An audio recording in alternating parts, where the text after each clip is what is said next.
Welcome to the Martial Arts with Jake podcast. Hear from the best martial artists and combat sports athletes from around the world. Don't forget to like and subscribe, and I hope you enjoy today's episode. Yes, guys, welcome to another episode of the Martial Arts with Jake podcast. Today, I'm absolutely honoured to be joined by one of my favourite fighters and the current one kickboxing Atomweight world champion, Todd. Thank you for coming on. Yeah, thank you for having me. Oh, it looks lovely where I've you are. only done a few podcasts, so hopefully I don't screw this one up. No, I'm honoured. Thank you. And congratulations on your latest win as well against a tough opponent. It's a good fight. Yeah, I mean, I knew it was going to be a good fight. She's a technical fighter, and for how young she is, she's had a lot of international experience too. So yeah, it was definitely a fun fight. And how's the current preparations going for your up and coming fight on? Is it one TNT 2? I don't know. It's one of the TNT shows. Yeah, I think it's TNT show. I think it's against Anne Hogstad. Yeah, Anna Lynn Hogstad. I think that's Cool. how you pronounce her name. Cool. And how's the preparation going for that? Is it all going well? Yeah, it's been going good. Obviously with training, there's always, the ups and downs and the emotional roller coasters that you go through. Yeah. Trying to like learn and pick up new things. But like going from one camp right after another camp has kind of essentially made this camp a longer one. So continue to work on things that I've been doing for, the camp for Alma. Yeah. So I don't know, it's been good. And especially having that essential 1 year layoff because of COVID, it's nice to finally be in there again. So can't say no to that opportunity. Are you looking to be really active this year then because of the layoff last year because of the COVID? Yeah, as much as they want me to fight, of course, and then to try to work it out with my my other work schedule too. Yeah. So I want to take you back to the very start. Where did your martial arts journey begin? So if we're going to talk about the very start. So I actually started in cheerleading back in high school, and I went to college and I needed something to stay active because I've always been active as a kid. I did gymnastics, but I thought, all right, well, the college cheerleading team kind of sucked. So I was like, all right, I'm going to try to find something else. And in one of my engineering classes, I had, and one of my friends was taking a boxing class. So I ended up joining him and started out at some cardio kickboxing place, which is where I met my now husband. And yeah, I guess that was the start of it. And then, my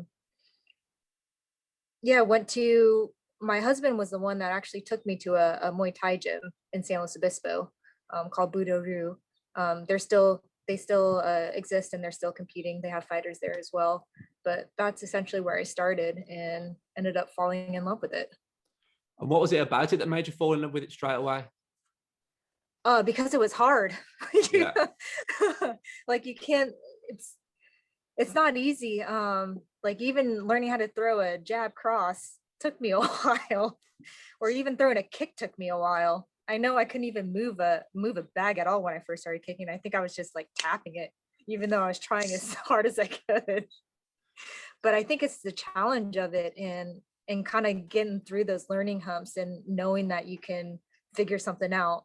I always enjoyed challenges like that. And I think I've always been like that ever since I was little. And how'd you find juggling the two then? Because you're also aerospace engineer. Did you find, because that's quite, I'm assuming, a very complex job. Did you find having to like the chess game of Muay Thai kind of fitted in perfectly with that as well? No, it's actually the opposite, to be honest. Okay. So I say it kind of balances me out because for my work, I have to be very analytical and have to continually double check my work. So I'm constantly thinking.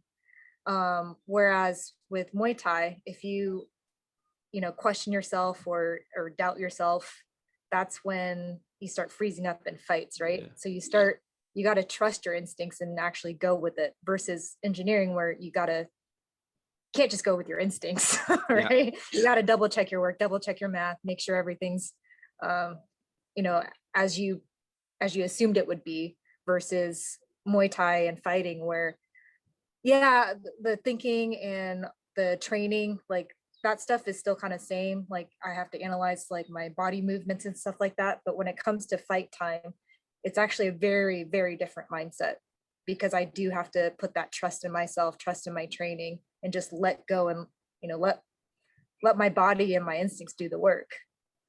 And I think that's what I really like about it. Yeah. Especially with fighting. When you're competing, is it a lot of instinct then, or is it a lot of listening to your corner at the same time? Or do you kind of see the shots? Yeah, I think that's what I love about it. I'm so busy during my normal day-to-day life, going from work, going to training, just always so much going on. Like the fight is where I can really focus. Yeah. And, when you're in that ring, it's just, I know it's another opponent in front of you, but it's just you in there, nothing else distracting you. It's just pure focus and letting your instincts just kick in and letting your body flow and move. And that's, I don't know, that feeling's just addictive. Yeah. Was it like a escapism for you at the start then? Yeah, weirdly, it kind of is. Yeah. It's an escape from all the hustle and bustle, and you can just be there, if that makes sense. So are you still a full-time engineer now then? Do you balance both full-time fighting and as an engineer? Yes, I am still doing both.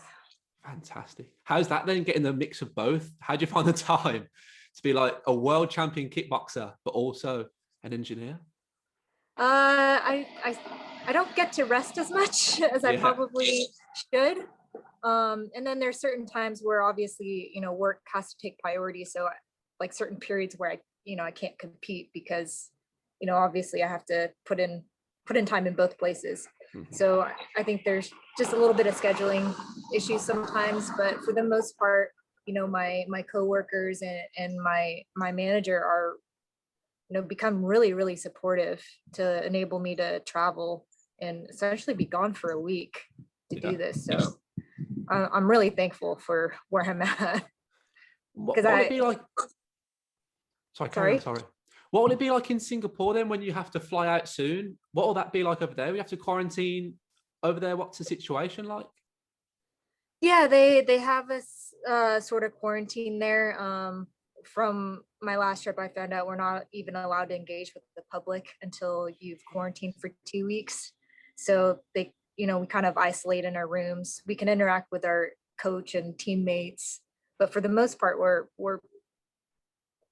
I hardly saw any other athletes. So it was a different experience, but also for me, it was nice because it gave me some alone time, that much needed alone time and rest that I always want during the camp.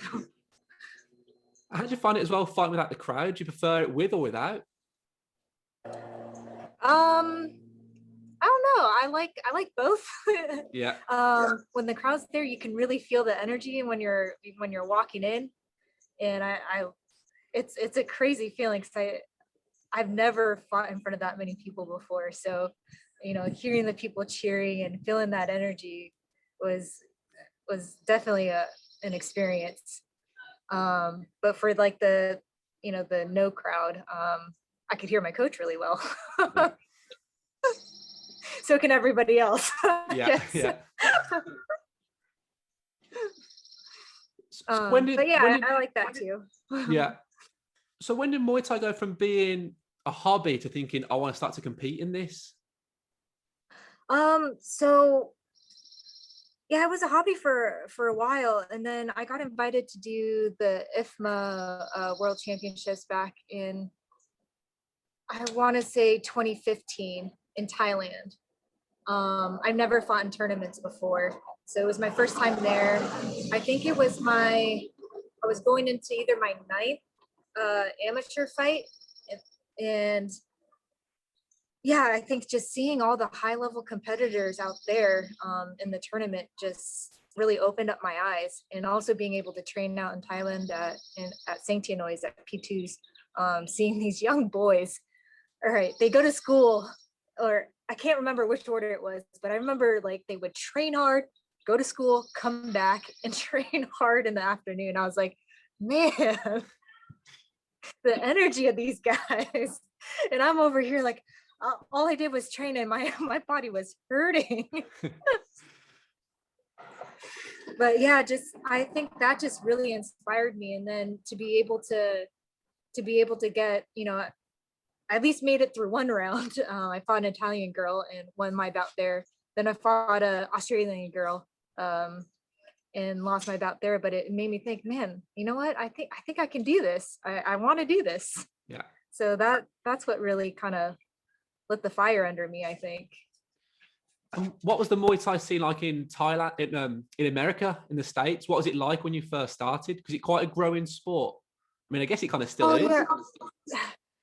Yeah, I feel like with COVID, it kind of slowed things down. But yeah, I feel like it's grown since I started. But again, it's more of like a business model over here. You got to be a big ticket seller to get on some shows. And I'm coming from a relatively smaller gym, and I didn't really have huge fans buying tickets to come watch me fight. So sometimes it was difficult for me to get on these shows because I wasn't, I didn't fit the business model. Right, I got you.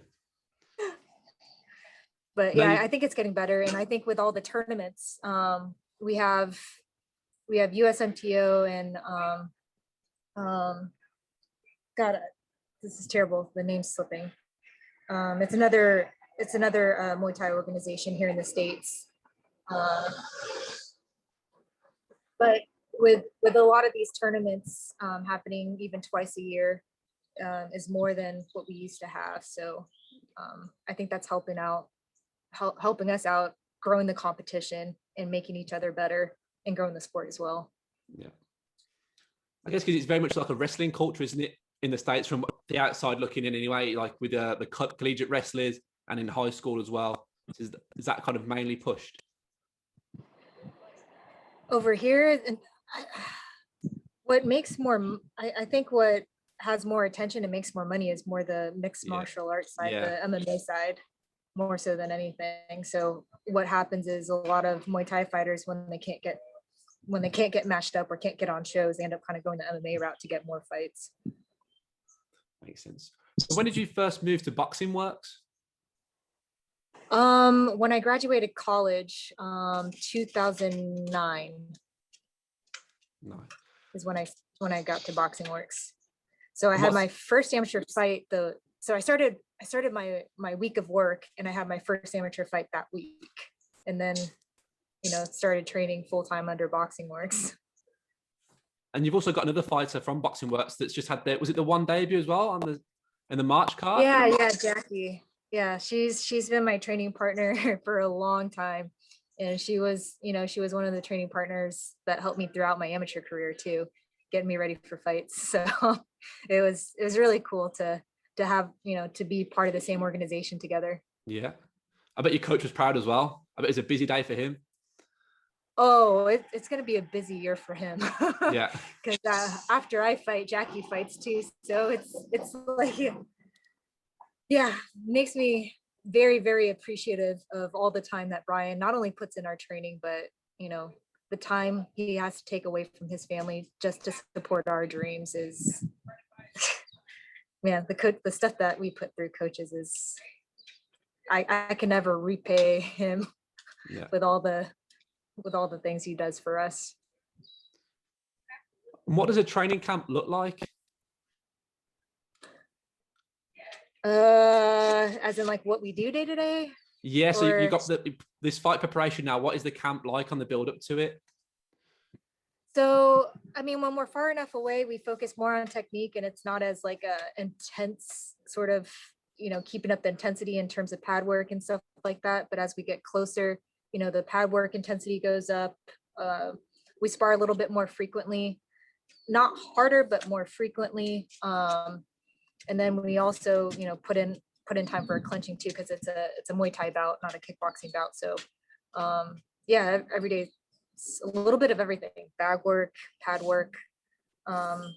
Every other day is a little bit of sparring, and then clench work. So yeah, I think the only difference is when you're farther out, with the drilling that we do and with the pad work, it's less intensity in terms of like, keeping a very high heart rate, like Yeah. pushing ourselves. And as we get closer, it's like the intensity increases and the speed, the power, you know, you're putting everything into yeah. I don't know how else to explain it. How do you find blending the styles though? Because like you said, you're a kickboxing world champion, but this current fight is in Muay Thai. I know that they're very similar, but very different as well because of the clinch game. So how do you find it going from one to the other? So, I mean, I started in Muay Thai, so it's not a you know, a completely strange sport to me or anything. So I think it's easier to go from Muay Thai to kickboxing because it's just taken away some of your weapons. And I think a little bit of difference in the kickboxing and the Muay Thai is, you know, the size of the gloves. So your blocking's a little bit different, and you have to be a little bit, for Muay Thai at least, with the smaller gloves, you really have to be aware of how you block. You don't have the big chunky gloves to kind of cover you, right? So you're a little bit more selective about your shots. You're gonna, when you land, you know it's gonna hurt, and vice versa. So you got to make sure that your hands are where they need to be and stuff like that. So I think it's more the size of the gloves that makes the difference between the kickboxing and Muay Thai for me, more so than, you know, adding in elbows or clench, because I've done that before. Yeah. With the smaller gloves though, does that mean you'll have to like work on your footwork a lot more again because you can't slip the shots, you can't block the shots with your gloves? We have to work on your footwork more to then avoid the shots and land? You know what, we've been adding in footwork, not just because of Muay Thai fights, but also like kickboxing fights too. I think it's good to have that footwork and not just, it's a little different mentality than Muay Thai when you kind of, you know, stand right in front of each other. But I think having that footwork gives you the advantage of being able to strike and move out. So yeah, of course, so you don't get hit if you don't need to, and then make those angles so that you're at an advantage in terms of striking versus your opponent. So I don't think it's because of the small gloves that we started putting in footwork. It's because it just gives you advantage in both aspects of the sport. So yeah, we actually did start putting in more effort in terms of footwork back when I was trying to go for like the kickboxing belt. Yeah. Would that lead to more like switching stances as well? Because are you left-handed but you fight in an orthodox stance? Am I right in that? Yeah, how'd you know that? I'll do my research for these. Yeah, I'm actually left-handed. But since I started at a cardio kickboxing gym, they didn't know how to teach a lefty. So they taught me as an orthodox fighter or orthodox person. So yeah, funny how that happens. So that's why I love my jab and my left hook. Yeah. Although I think my right's getting stronger too. Are you right-footed? I don't know. Depends on the day sometimes. Depends on who I'm going with. Sometimes I left kick a person a lot, or sometimes I right kick them a lot. Depends. If they don't like check my right kicks, then I'm gonna just keep hammering that right leg. Yeah. If they don't check the left kick, then I'll keep hammering the left side. So I like to think I'm versatile. Yeah, but I can unpredictable. I can switch it when I need to. Yeah. So when did you get the first call up for one? So you competed the IMFAs. Then when did the first call up for one happen? I think my coach was starting to talk with them after, had to have been after the Argentina Pan American Games, because I remember it was towards the end of the year in 2018 that I actually signed a contract. So yeah, that was exciting because I was like, what? Are you serious? Do you know who's in that promotion? Yeah, that was kind of surreal too, but yeah. And the shows they put on are amazing. Oh yeah. I mean, the strikers they have are freaking amazing. Yeah. And your first fight in one was against Fairtex as well. Yep. First time fighting in MMA gloves, and actually it was my first time fighting a 5-round fight in 5-round fight for a professional bout. I fought in 3-round fights, but it was my first time fighting 5 rounds too. So yeah, a lot of firsts, big shows, the whole interviews and all that stuff that I wasn't used to. But yeah, once after that first one, it started feeling more like, all right, I got the hang of this, I think. Was you training MMA gloves then? Was you like, so you're sparring as well before the first fight? Would it be a lot of MMA gloves in the build up? Yeah, we did. We started trying to get used to MMA gloves because obviously, like I said, the blocking's a little bit different. It's not as forgiving with the smaller gloves. So we started training with the MMA gloves leading up to that fight. And we also got some like sparring MMA gloves to be able to spar with the smaller gloves as well. Because like I said, you know, even if somebody blocks like this with the smaller gloves, things can come right down the middle. Mm-hmm. So even if you think you're blocking, you might be eating a shot. Yeah. So that first one fight against Stamp, the result didn't go your way. But how did you deal with a setback then to come like bounce back and then go on the winning streak that you did? So how did you deal with the setbacks? To be honest, I didn't come out of that fight disappointed. I mean, nobody likes to lose. Yeah, there was some disappointment that I didn't come home with the belt that I wanted, but there were so many challenges that I overcome, you know, through that fight and coming up to that fight that I was able to accomplish, that it almost gave me a little bit more confidence knowing that, you know, I can handle these 5-round fights in MMA gloves. And, you know, towards the end of the fight, I thought I got my rhythm a little bit. So I was like, all right, well, this is something that I can definitely do. And I just need to work on my mindset a little bit more, not just my technique. So I wouldn't say I was, you know, super disappointed, but I knew I belonged there. And I think that's what was missing going into the fight, because going into the fight, I felt like I haven't proven myself to be able to have a title shot. So I think that was kind of lurking in my head a little bit. But after that fight, I was like, okay, well, I can stand toe to toe with Stamp. I deserve to be here. And it kind of changed my mentality a little bit. And I think that's what helped me kind of get over that loss and train even harder to get a belt. Yeah. Do you do much mental preparation before a fight then? Like you said, that kind of changed your mentality. Is mental preparation a big part of your like reason for success? Oh yeah.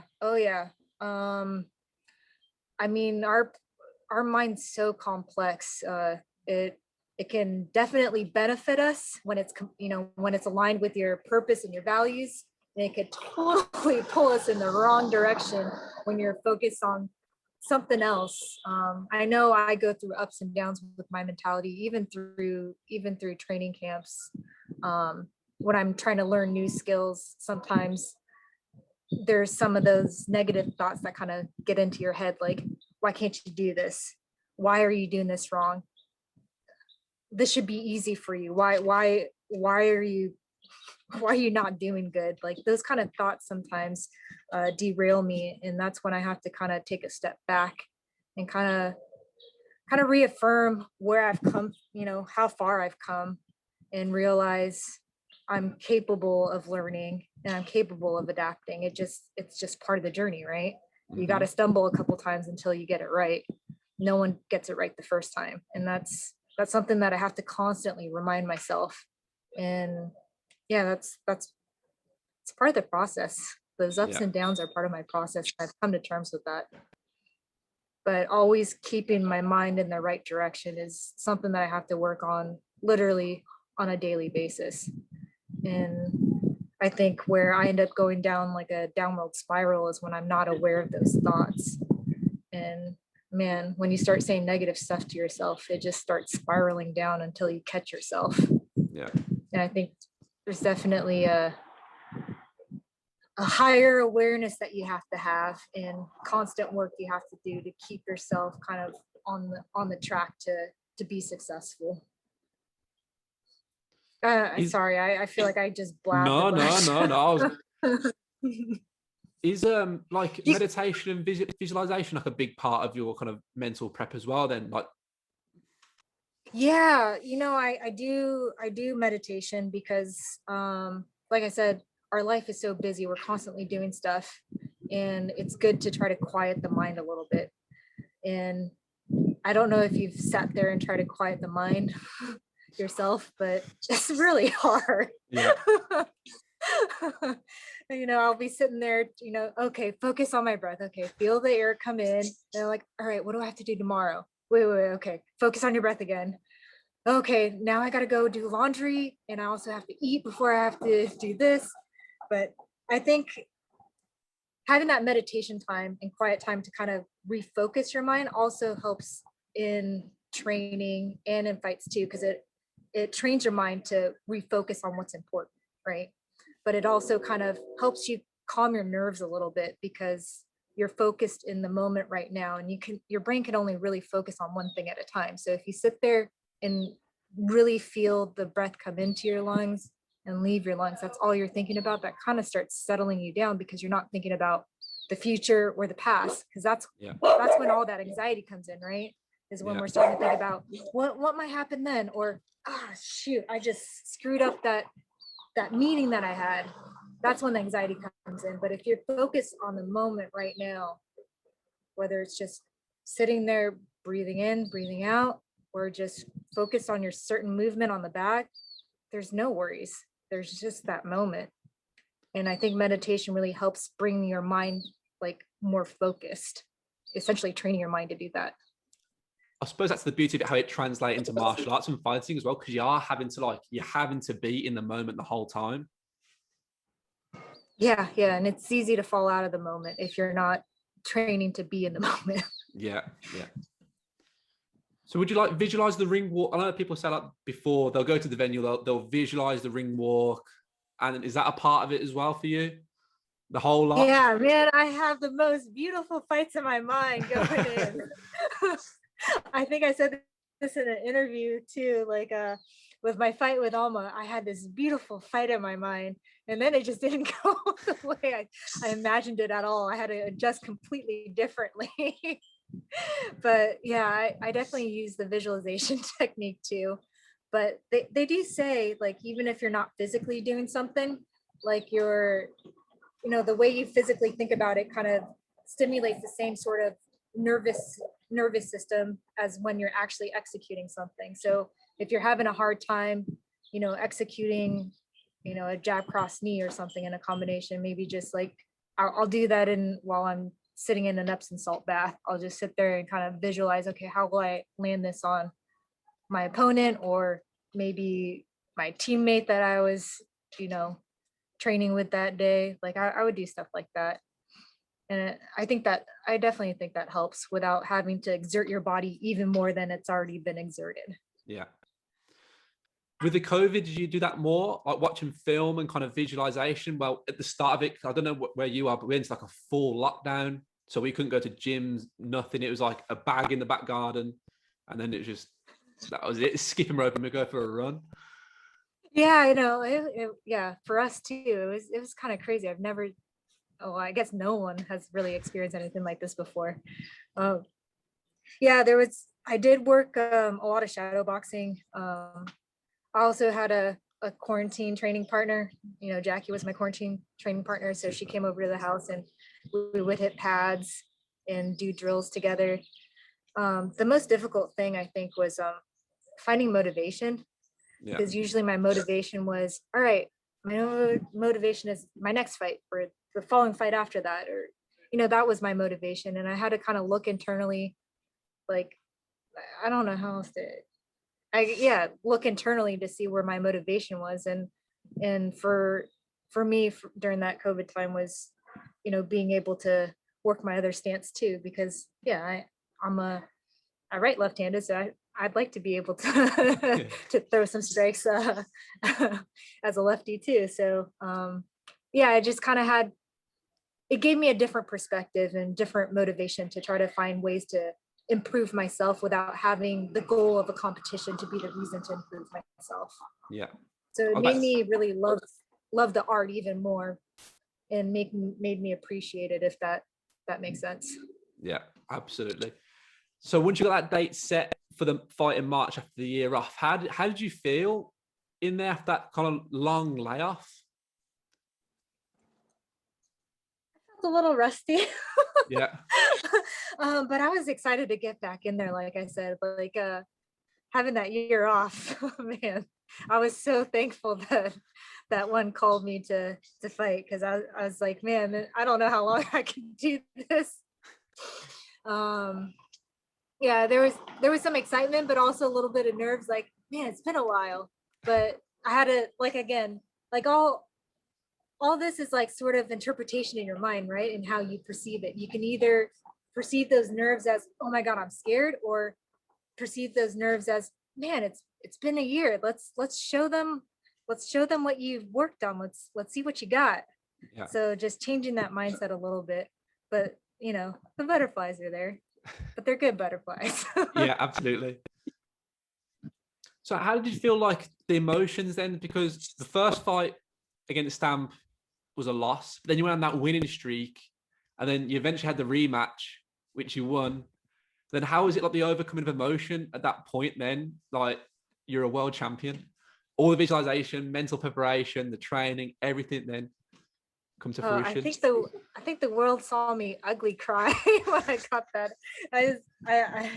Oh man, it's just like all those times that I cried because I was close to winning, like even in IFMA, like IFMA tournaments, when I was close to winning gold, and God, all those feelings of almost getting something, and then like being able to finally get that world title belt was, man, it was surreal. And just having Brian, my coach, there to, yeah, yeah, it was a dream come true, honestly. And then being on that journey with Brian, because he's been there when I cried my eyes out because I just missed, I lost my fight with I forget, I lost one of my fights, which put me out of contention for like the gold medal fight for IFMA. Yeah, he's just been through the emotional roller coaster with me. So God, I don't know what to say. I was just so thankful to be there with Brian, to be able to share that moment with him, and to be able to share that belt with my team too. That they got me there. It's not a one woman show, it's the whole team that backs you. Yeah. I always say that as well, because even though it's individual sport, it does feel like you're representing, like it feels like a team sport because of your training partners and like the hours you put in. It does feel, it does feel like a team sport. Yeah, you want to make them proud, because absolutely, they sacrifice their time, they sacrifice their bodies, so that you can be successful. So you want to make them proud too.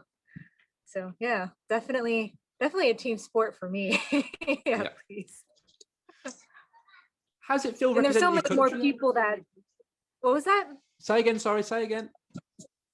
Oh, it's not just like my teammates too. Like I have people that work on my nutrition for me, and like to provide me gear, and it's just a whole group of people, not just like my teammates.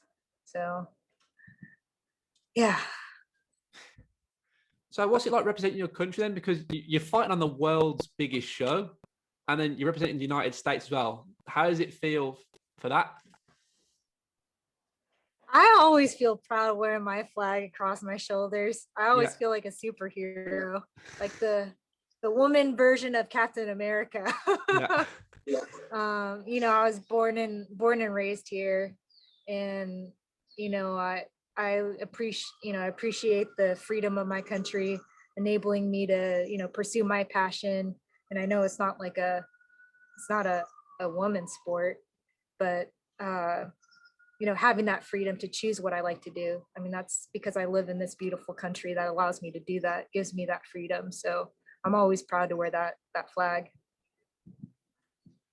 And how do you feel the women's sport has grown since you started in it? Because like UFC, they've got some great female fighters. In One, they've got some great female fighters. How do you see the women's sport has grown? Oh, it's grown a lot. I mean, now almost 20 years old, and there's like more 20-year-olds coming up right now that are making a name for themselves. So like I feel like the competition's constantly growing. It's getting even better every year. So yeah, it's amazing to see that. And it's amazing to see like my teammates, Jackie, or some of my other, I would say other teammates too, Selena, there's Becca Irwin too, that are making a name for themselves on the world stage in a different promotion. So it's amazing to see all these young fighters, develop and come up and make a name for themselves, in front of the world. So it's been a joy being able to see that. Superb. And I guess you're a perfect role model for them as well, because you've shown what they can achieve in the sport. Yeah, but they're also kind of a role model to me too. True. I don't know what you were doing when you were 20, but I know I was going out to the bars a lot. I wasn't disciplined enough to stay at the gym. And like to have that sort of discipline and work ethic at such a young age is definitely inspiring. And to see them be successful at a young age too. Like how many people can say at 20 they fought on one championship, the biggest promotion? Not that many. Not so it's amazing what those girls are achieving. Would you say that's one of the biggest things that martial arts has given you, the dedication and like the drive to succeed? Yeah, and I would say for the most is the confidence too. Yeah. Confidence that you're able to find a solution to anything, and that applies to stuff outside of training and even into my work. There's problems that sometimes I can't solve, but I know I'll eventually figure it out. I know I'm smart enough to kind of figure out a way and adapt. And I think it's kind of given me that confidence to know that about myself, that maybe even if I don't get it now, I'm going to find a way. And then also, more of that mental work and being more aware of my thoughts and not letting myself get to those negative spirals, and keeping my thoughts more aligned with, my goals, my purpose, and, my values, and being able to spot my thoughts when I'm thinking in that negative way and being able to redirect it so that I can be successful. Because the mind's a powerful thing, like we talked about. Yeah. Sports, it's become a massive thing, hasn't it? Sports psychology. Have I what? Sports psychology has become like a massive thing, not just in fighting, but I think in all sports as well, like the power of the mind. Yeah, and I feel like it's also become a very big thing during COVID too. I think more people are aware of like mindfulness, mindful meditation, because it's a stressful time for people. Their lives got turned upside down. So learning how to deal with your emotions, deal with those thoughts is a challenge. And it's something that you constantly have to work on. Absolutely. So I think that's one positive thing that came out of this too, is more awareness of those types of practices. It's giving you time to be grateful as well for what you have. Oh yeah, definitely. And another thing about that time was like, I don't get as much quality time to spend with my family, and not having fights or anything like that. Like I got to spend a lot more time with my husband, and we got a puppy. So, I got to spend a lot of time with my puppy. Yeah. So all those intangible things that, you can hold on to in your memory. Yeah. Yeah. My dog's 14 years old now, so it's great having like a lot of time with him in the summer just gone. Yeah, it was good. What kind of dog do you have? He's a Staffordshire Bull Terrier. Oh. Yeah, he's a proper. He's got he's black and white. He's got like a black patch over his eye. His name's Buck. Oh, that's cute. Yeah, he's lovely. I have a little Frenchie, and we call her. Nice. She's a girl. We call her Frankie. She has freckles, so it's like Frankie the freckled Frenchie. She has freckles. I do a little alliteration. Yeah, she's got freckles. Yeah. But was she a new sparring partner for lockdown as well? Lots of play fights. Oh no, she's like a sprinting partner. Oh. And like she'll jump around. It's so hard to catch her. She's so fast. With those, even with those little legs, she's like zooming right past me. No one likes sprint work, so you got a good training partner to keep you motivated during it as well.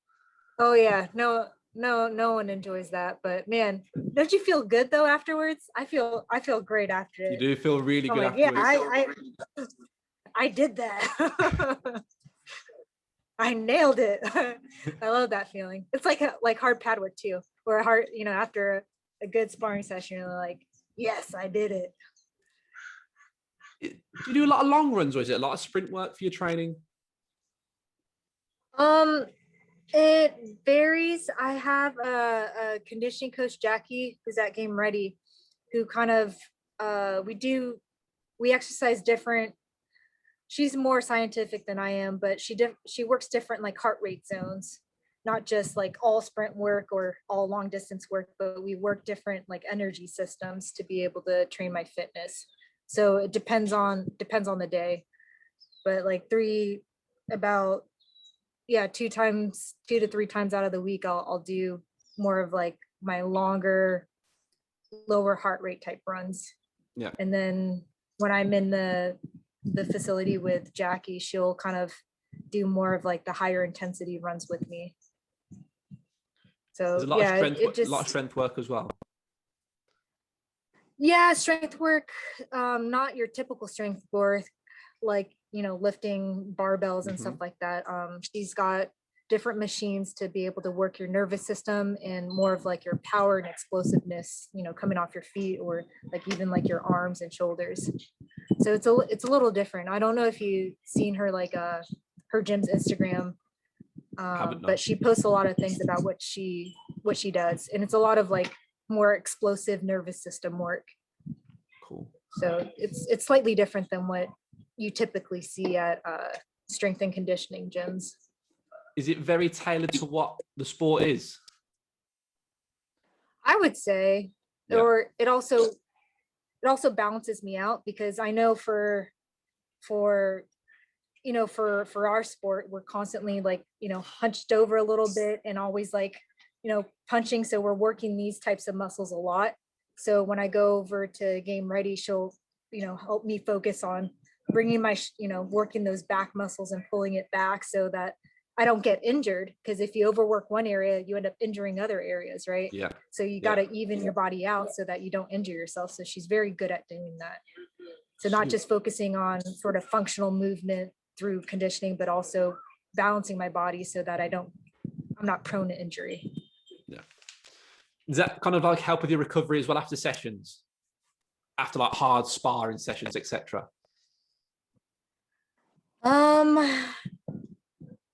Depends.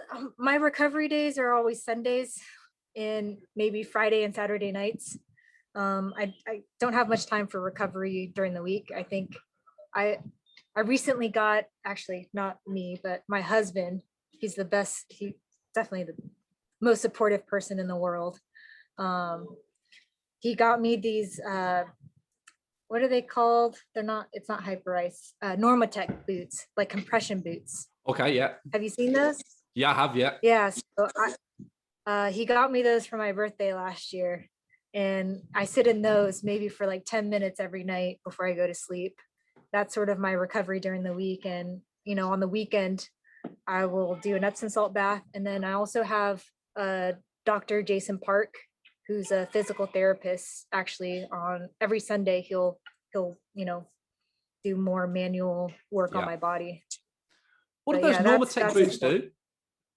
Because I've seen them. They do like, yeah, they look like big space boots. Yeah. They do compression, like incremental compression from like your feet all the way up to like your upper thigh. and it's supposed to help with like blood flow. And so if you're sore, it'll help, help more blood flow going, so that it doesn't magically make your muscles less sore, but it'll help with the blood flow so that you're not as sore and you can recover a little bit faster. And it feels good. Yeah, they look crazy. I remember seeing it the first time. I was like, what are these things for?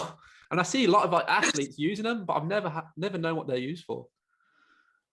Yeah, it feels cool. Like it's weird. Like when you have them on, you could feel the blood like pulsing through your leg because of the compression. It's kind of cool. A bit like getting your blood pressure taken. Yeah, but it's all the way up and down your leg. Oh. And they release, okay, so it's not like fully inflated like all the way down your leg, but they'll, release certain parts of it. So it has like different compartments. So it'll inflate certain compartments and release in certain compartments. So it's like incremental compression and decompression. Yeah. So it's pretty cool. I bet it really helps the recovery of the calves though, because you're constantly on the balls of your feet as well. All the time. Oh yeah. But you know what? I mean, it's good to have those compression pants, but nothing beats like manual work, like the massages. And Jason puts me in pain sometimes. I think he can make me cry if he wanted to. I hate going for them. Yeah, but you feel so good afterwards. After all the pain, you're like, oh, the pressure's gone. Oh wait, did you hear that? My neck just cracked. You always feel really sleepy after them sports massages as well, though. Like it's pure pain. And as soon as they finish, I feel dazed. Oh yeah, like you're like kind of floating on a cloud. That kind of feeling. Exactly. Yeah, I love that feeling. So what keeps you? It's good to take a nap after. Yeah, it is. So what keeps you motivated now then? Because you reached the goal of becoming a world champion, and like you see, like example Tyson Fury, he reached his goal, he become a world champion. And then that kind of like drive went out of him. But what keeps you motivated now that you've become a world champion? Is it becoming a Muay Thai world champion or? Of course. I can't just be a kickboxing world champion. I got to be a Muay Thai world champion. This is the sport I started in. I have to, not I have to, it's I want to. That's definitely my goal. And like I said before, like competition keeps growing, right? There's new people coming up. People adapting to you, people getting better. So even if they might have lost to you a year ago, they're a different person now, and it might be a different competition. So it's not just being a two-sport world champion, but being able to defend that too.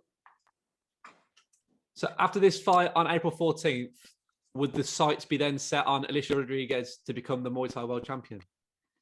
Man, I hope so. I don't know how many more people I have to beat to get that chance again. Yeah. But yeah, that's definitely the goal.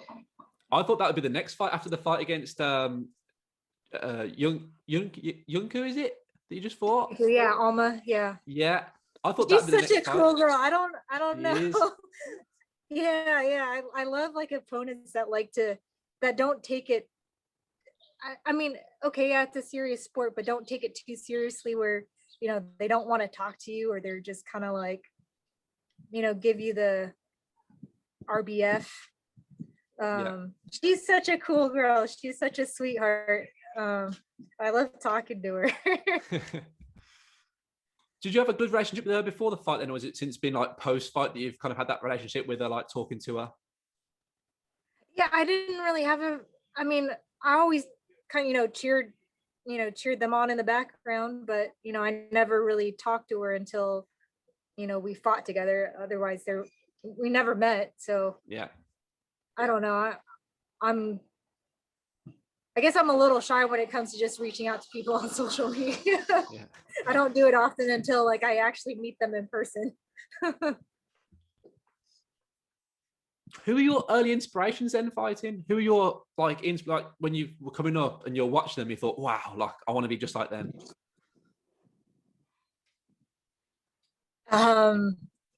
Okay, so before I knew like Muay Thai, yeah.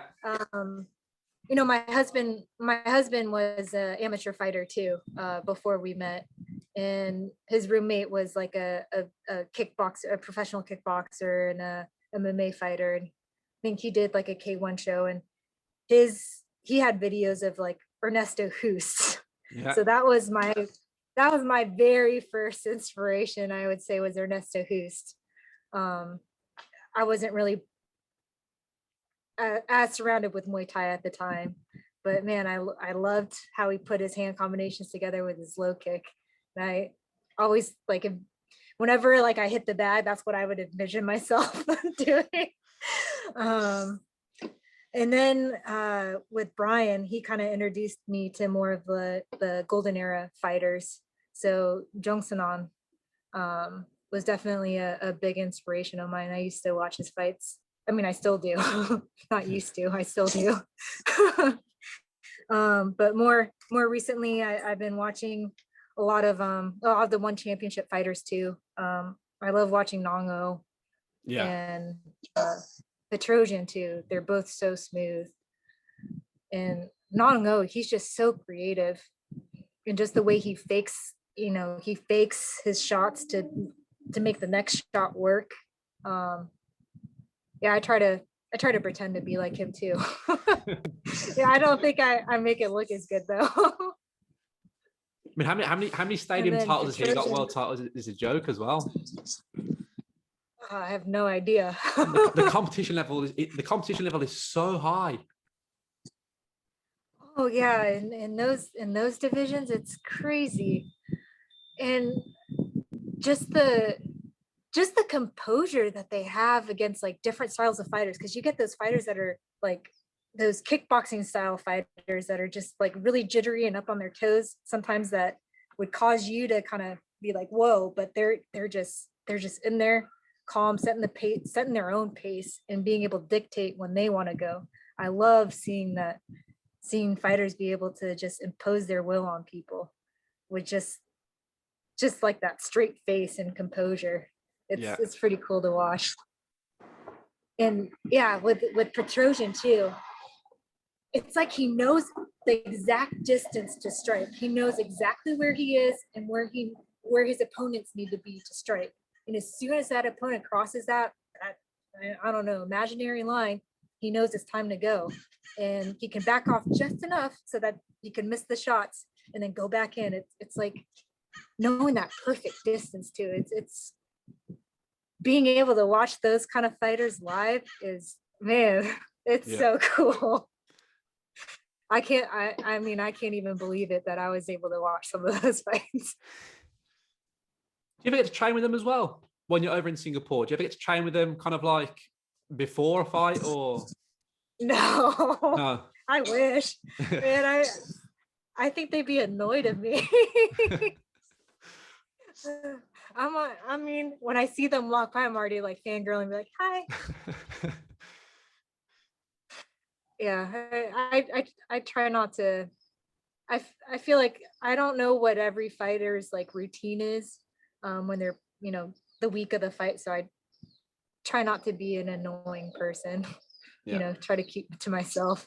And then maybe after the fight, if I see them, I'll be like, hey, can I get a picture? Do you find a lot of the fighters are superstitious then in their kind of like routines? I don't know. I know I kind of have a routine. I don't know if it's because of superstition or if it's, I guess you can call it a superstition, because it makes me feel good to do my routine. And I don't know. I guess I think a lot of fighters do. I don't know. I can just talk about me personally, and I have a routine that I kind of stick to that makes me feel good before going into a fight.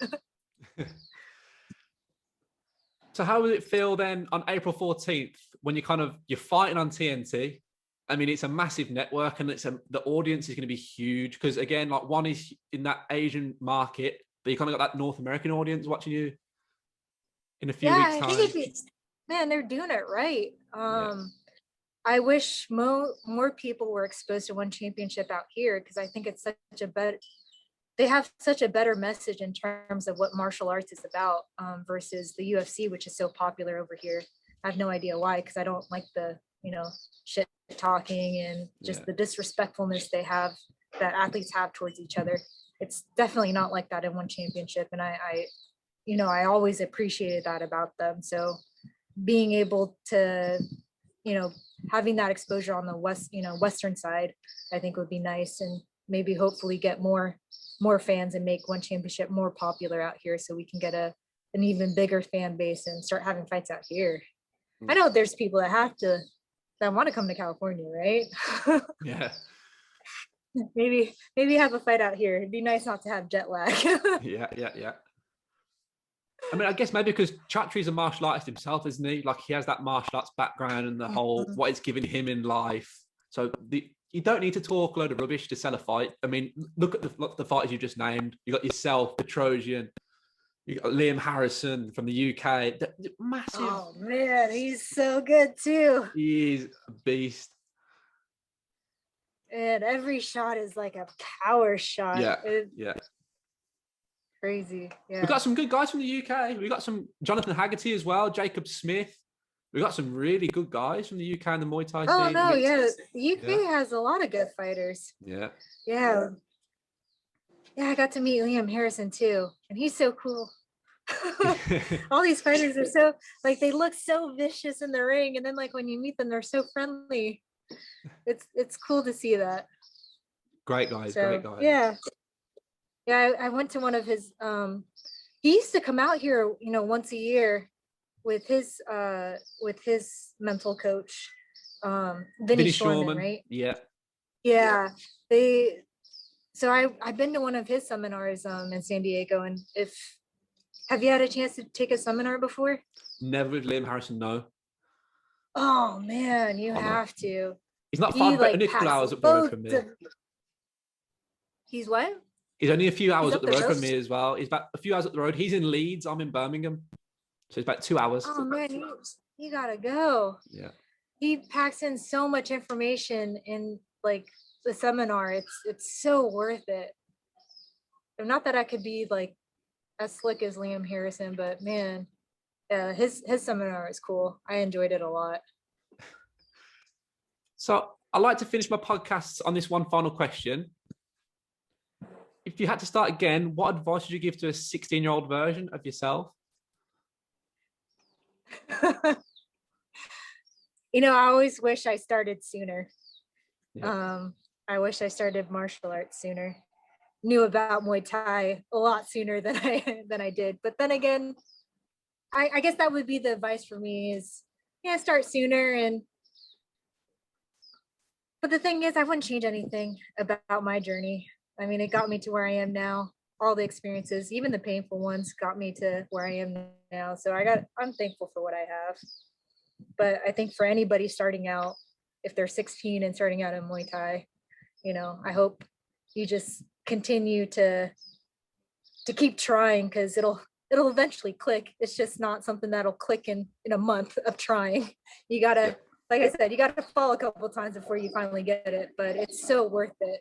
Just what you learn about yourself in terms of your mentality, but also what you're capable of physically. Being able to see what you can achieve is crazy. Who would have thought?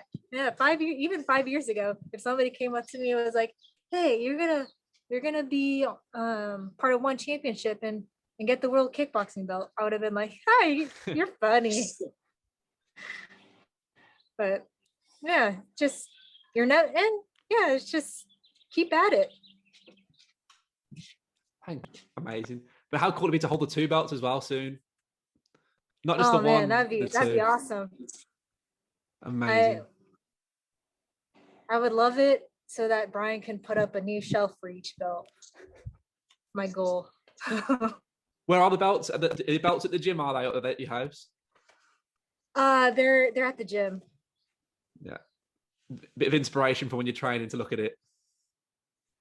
I hope it's an inspiration for everybody. Yeah. What they're capable of, because we're all capable of it. I read somewhere that if you can spot greatness in a person, that means that greatness exists in you too. You just have to work for it. I thought that's a great quote to finish it on as well. Janet, Todd, thank you for coming on the podcast. I really appreciate it. Yeah, thank you for having me. No, it's been an honor. And best luck with the fights as well. I'm looking forward to seeing them. Thank you. Thank you. I hope you enjoyed today's episode. Don't forget to hit the follow button. And if you're watching on YouTube, don't forget to like, subscribe, and hit the notifications button so you don't miss out on my latest episode. And for more martial arts content, follow me on Instagram, Facebook, and TikTok. Just follow @martialartswithjake.